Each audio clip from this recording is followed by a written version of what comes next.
last speaker for the morning before the break is Kabir Bakshi. Floor is yours. Thank you so much. Thank you so much. So this is a flash talk, so I'll speak for 10, 15 minutes. But this is a project which is very near and dear my heart. So if you want to talk more, I love to yap about these things. So catch me in a coffee break or somewhere. And if you want to kind of just follow on your own pace, the slides are on that QR code and on that stuff. Okay, so I want to kind of open your mind and expand your horizons about what can a global turn in the philosophy of science look like, and especially given that history of science, what we consider a sister discipline, has in the last 2 decades or so taken a global turn in the history of science.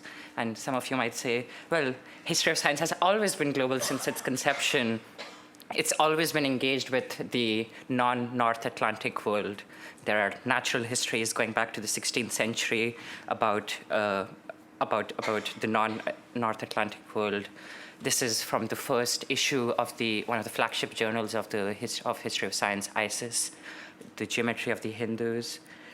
So there's always been a sense in which history of science has been a global discipline, but in the last 2 decades or so, there has been both from an internal perspective and from an external perspective, a global turn in the history of science, where it's not just about engaging with what happens outside the non-Western world, but what the interactions between the knowledge productions in the Western world or the North Atlantic world and the consequences are outside this very limited location.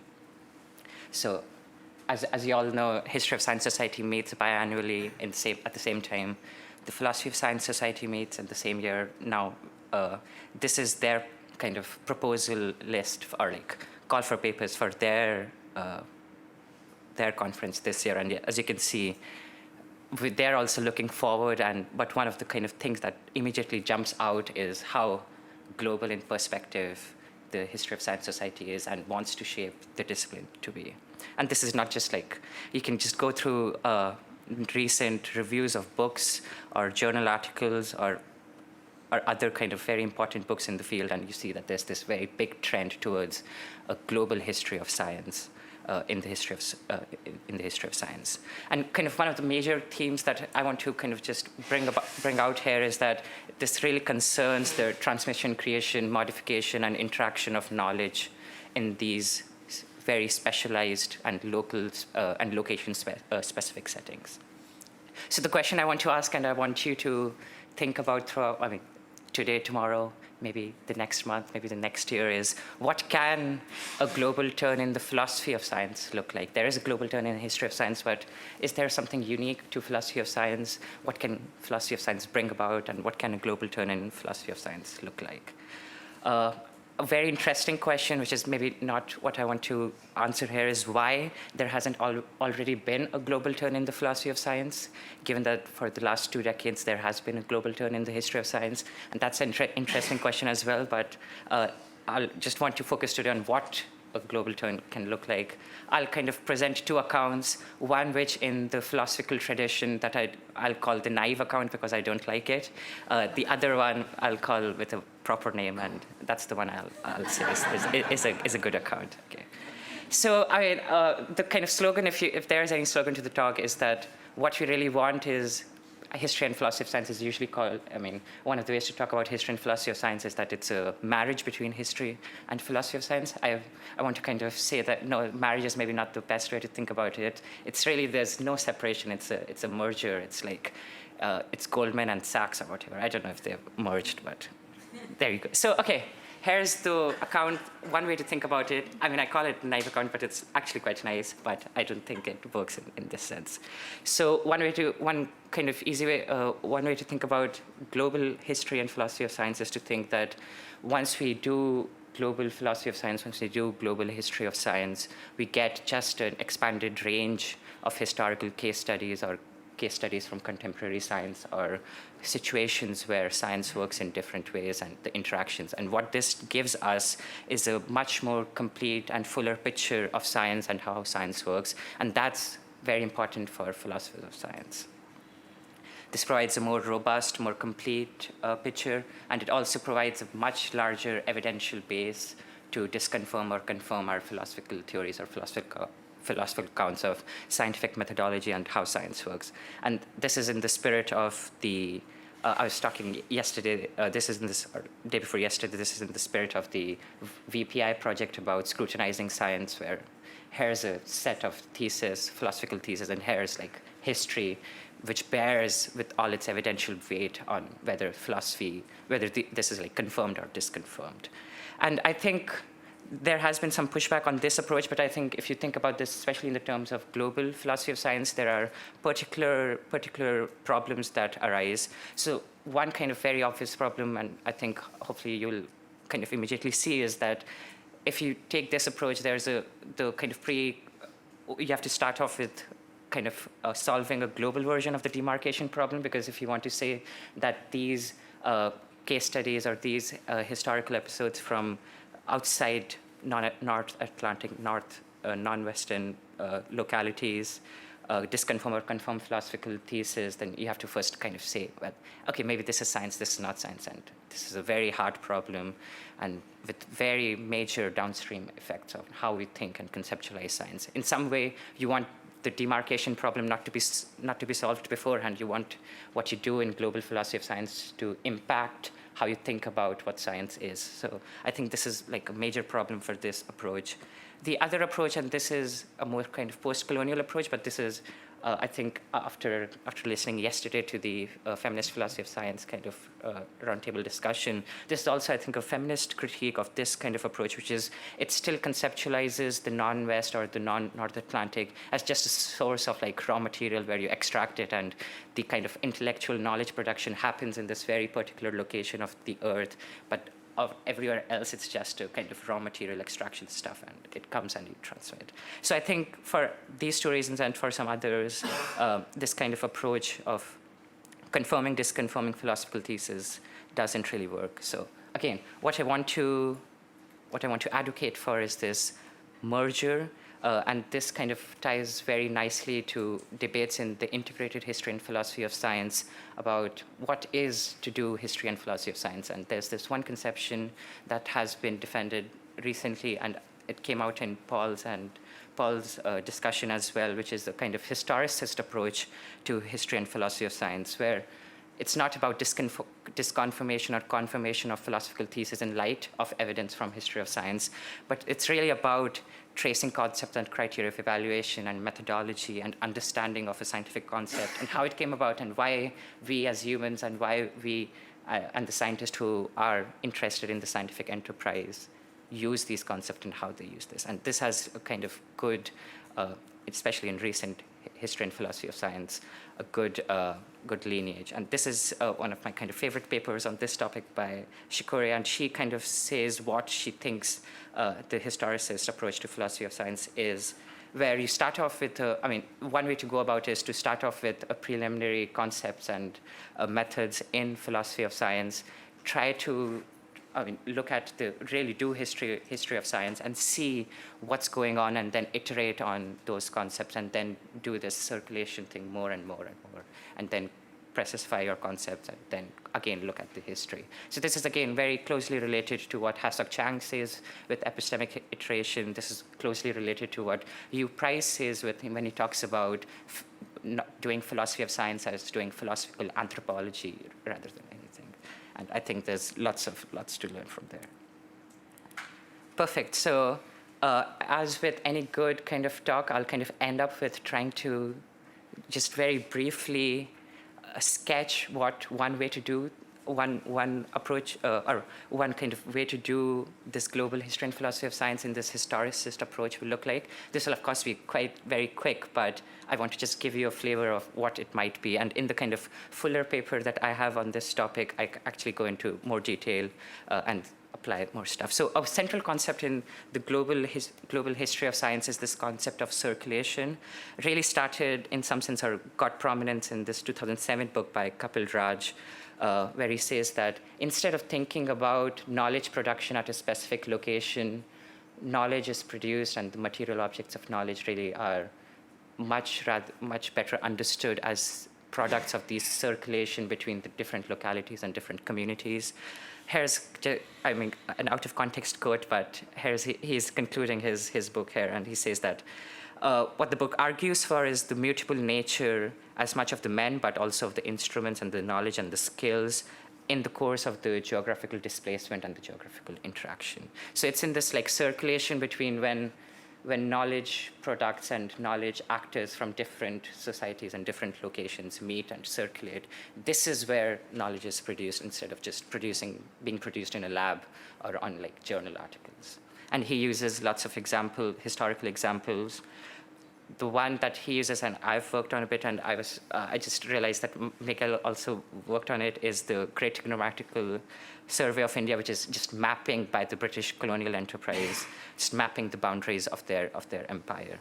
And it's like a very good topic for history of science and philosophy of science, which I think in the philosophy of science has been underappreciated. I'll talk more about it in a bit, but the Trigonometric Survey of India, just trying to figure out what the boundaries of the British colonial holdings are, like before that the East Indian Company colonial holdings is. And one of the great things about the survey from a historical and philosophical standpoint is that when you go up in the Himalayas and the mountains, you can't carry your instruments, which are, especially at that time, which are sometimes as big as this room. You can't go and measure and triangulate and do all that stuff. So what do you do? And especially because if you know any geography, the Himalayas are on the boundary between like Nepal, India, and China and Tibet, and Nepal, Tibet, and China were not under British colonial control. So you can't just go and triangulate stuff without raising suspicion. So one of the things that the Survey of India people and the government of India under the British control did was to engage with locals and transform humans to instruments. So instead of kind of triangulating using instruments like theodolites, it's just you ask a person to just walk from here and there and just measure how many paces they took, and then that's the measurement that you get, and that's how you triangulate. And of course, it's very labor intensive. It's a very long process. People were killed because the governments thought that they were spying, which they were spying because they were in foreign territory and trying to map the distances between two cities in Tibet or something along those lines. So there's lots of interesting stuff here for history and philosophy of science. And when you look at this, and one kind of and Sabina Leonelli is here, and I think her account of data journey, decontextualization, and recontextualization of data is very kind of important to, again, starting with these preliminary concepts and trying to figure out how history of science works in this. And one way that I kind of argue here is to think that maybe this kind of decontextualizing and recontextualization of data, this kind of example gives us even more. It gives us something along the lines of that just the contextual, it's very difficult to decontextualize data sometimes. You can't divorce from the measurements between two different cities of this person who's walking. It's very difficult to decontextualize. So the historicity of evidence is essential for the evidence to travel.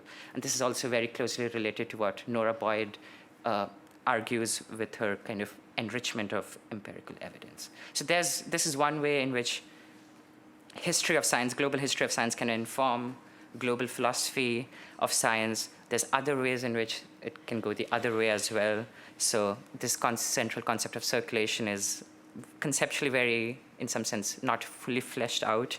But I think philosophy of science has lots of nice tools and instruments to help and kind of reconceptualize this notion of circulation. So one way we can help the people in global history of science is to think about how these kind of knowledge production happens, what this social knowing is.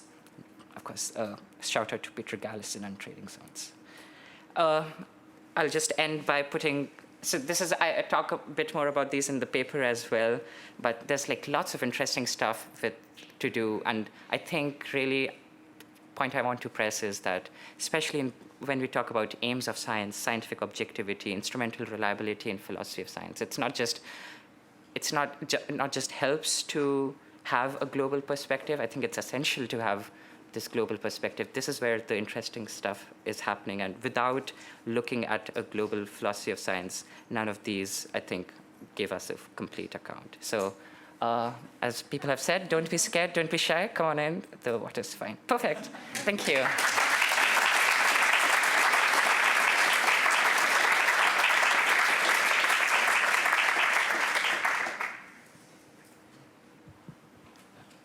Hello, wonderful talk. But I would like to invite you to reflect not only on what the intellectual project would be to create a global history and philosophy of science, but also on the institutional level. What do you think would need to change in the courses we set up, but also in the collaborations that we try to create? What needs to change in order to create a global HPS, according to you? Right. No, I mean, of course, this talk was just mostly on how to some ways to do global philosophy of science. But as I think people would know here, the PSA, for example, has recently started this PSA across the world kind of series where where PSA meetings happen at different, or like philosophy of science meeting happens at places around the world. And I think that's like one very exciting way in which, especially topics which sometimes might be sidelined or are not as like important, are not as present in the biannual conference, get more space. I think there's a large kind of movement in having courses, and this is like, I think, this comes from the students as well. There's a kind of large uptake of having global history of science courses, not so much global philosophy of science courses, but that's, I think, just because, as I said, there's limited global philosophy of science. But I think in my department, one of the kind of very important courses is taking a kind of global approach, and I think Beeson, who's sitting somewhere there, did something along those lines as well. So, of course, institutionally, there's lots to do as well. But I think steps are being taken, which is very nice.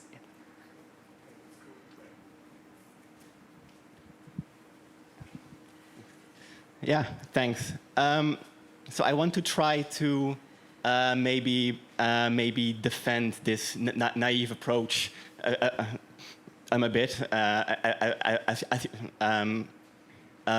you characterize it here. So there's a lot also to say. There's also a lot to say on the second critique you mentioned there, which I won't go into just now because it's too short. But at least the first one, right, about having to solve this very hard problem of demarcation beforehand.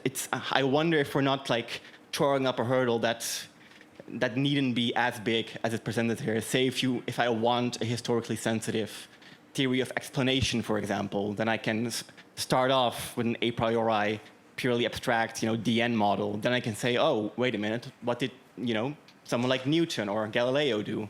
And use that to refine your account. And then you can say, wait a minute, I don't just want to be Western-centric. Let's look at explanatory practices of, like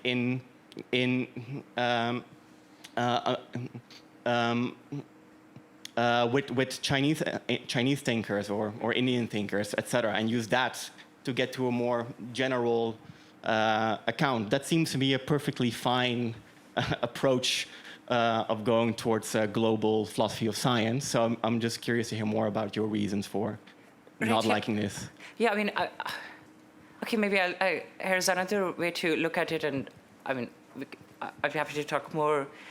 Take the kind of more take a historical like parallel to this, for example. So we're talking about explanations, and I say, oh, here's this ancient Indian text on astronomy, and it has a certain it explains certain astronomical phenomena, and that's maybe one of the things that we can take and look at using DN model for whether DN model works or not.